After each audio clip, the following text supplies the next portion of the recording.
It's your girl, Mrs. Tony, 2 times, and I'm back with another video.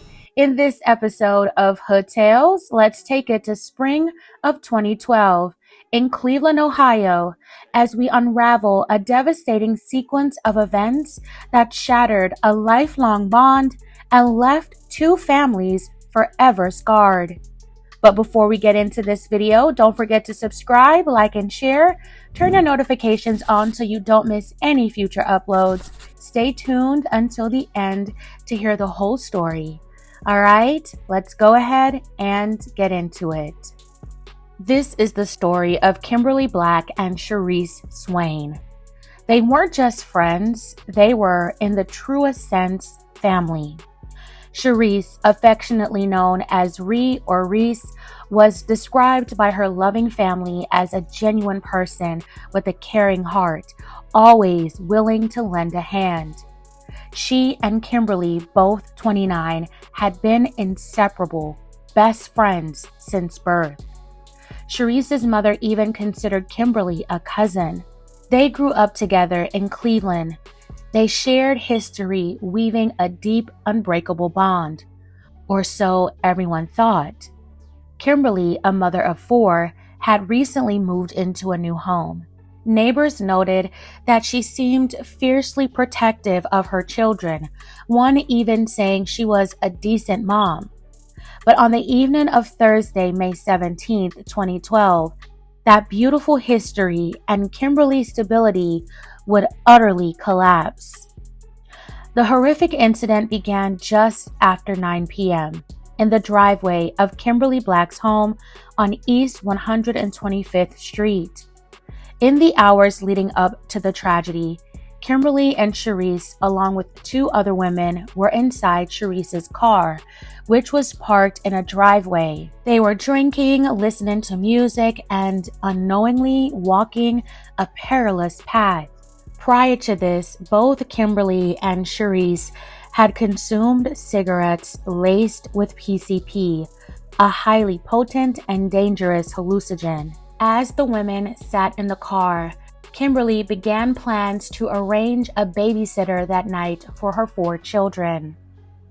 Witnesses noted a sudden, terrifying shift. In the blink of an eye, the longtime friendship was viciously undone. One witness, sitting on his porch across the street, later recounted that there was no argument, no warning. As the 2 women stepped out of the car, Kimberly Black, who was seated in the passenger seat, was consumed by a substance-fueled paranoia. She later claimed she thought Sharice had taken the lives of her 4 children. Sudden, shocking act. Kimberly removed a razor blade from her pocket and viciously slashed Sharice's throat. The wound was deep, 1 inch, and extended from ear to ear. Chaos erupted. Kimberly fled the vehicle. Sharice, grievously injured and bleeding profusely, instinctively punched the accelerator. Her goal, she may have thought, was to escape, or perhaps even vengeance.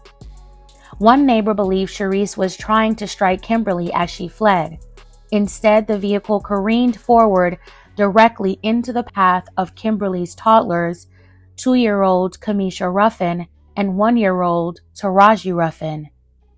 In the immediate, terrifying aftermath, Kimberly's actions were perhaps the most bizarre and unsettling element of the entire ordeal. After the initial attack, she had stripped off all of her clothes and was entirely nude. Kimberly also ran and pulled her children off the front porch of the home. She held the hands of her 2 youngest daughters, and her other 2 older children stood in front of her. As the car slammed into her 2 younger children, Kimberly went to them. She picked up Taraji and took Kamisha by the hand, leaving the driveway. A neighbor watched in horror as the toddlers lay injured. The neighbor rushed to help, picking up little Kamisha and cradling her until paramedics arrived. Tragically, as she handed the small child over, the neighbor described her going limp. She was gone. The car, now driverless, continued its destructive path, crashing through a chain-link fence before slamming into the porch where a witness had been sitting. Cherie Swain was transported to a local hospital, but her valiant effort to drive away was her final act. She succumbed to her injuries. Kimberly, still nude and holding her remaining injured child, was found blocks away on a sidewalk screaming, "Save my kids! Save my kids!" She was taken into custody, treated for a hand injury, and formally charged. Kimberly's 1-year-old Taraji survived. After she recovered, she was reunited with her remaining siblings, who were now in their aunt's custody. The judicial process confirmed the substance-induced horror of that night. Kimberly Black was held on $1 million bond and ordered to undergo a psychological evaluation. The severity of the crime was apparent, but the underlying cause, the consumption of PCP, weighed heavily on the case. In November 2012, Kimberly Black pleaded guilty to 1 count of aggravated hit, 1 count of slaying her best friend, and 2 counts of endangering children. The plea was a formal admission of her guilt, and she was ultimately sentenced to life in prison. While later appeals did result in the reversal of a couple of the charges related to her daughter, the sentence for the rest of her crimes remained firm. She currently remains in prison to this day. The repercussions of a single substance-fueled night were absolute. Cherise, the kind and loving friend, was gone, and an innocent 2-year-old who was just days away from her 3rd birthday didn't make it. Cherise Swain's loved ones remember her as gentle, compassionate, and full of life, someone whose kindness touched many. What happened on May 17, 2012, is a profound statement on the catastrophic consequences of substance use.